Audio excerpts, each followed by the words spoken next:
The Manila Economic and Cultural Office or MECO has not received any report of Filipino casualties or injuries following the strong earthquake that hit Taiwan Wednesday morning, April 3.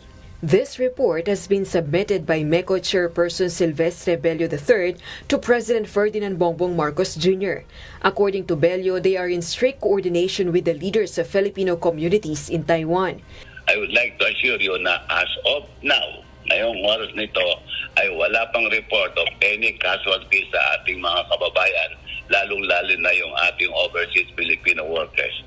He also assured MECO is ready to provide the necessary assistance for those Filipinos in need due to the calamity. Please remember that kung merong mga kailangan ng assistance from our OFWs, we are prepared to extend the assistance. Kaya wag po kayo mabahala. Ready po ang MECO, ready ang Department of Migrant Workers, ready ang other departments there in our office to help and extend assistance to any OFW or Filipino that will be affected by this natural calamity.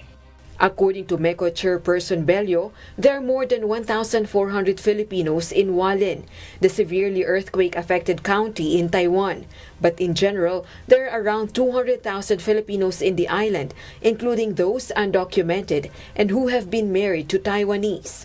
Meanwhile, the Department of Migrant Workers or DMW has launched a help desk for overseas Filipino workers or OFWs who need assistance following the Taiwan earthquake.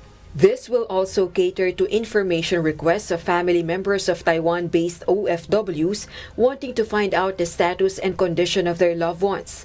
The Philippine hotline numbers are 8522-3663, 8376-6352, 8426-0833, 8293-9155, 8252-1972. or through mobile number 0919-067-3975 and email address repat@dmw.gov.ph. Taiwan hotline numbers are also available for those in Taipei, Kaohsiung, and Taichung. Rosa Licoz, UNTV News and Rescue. We serve the people, we give glory to God.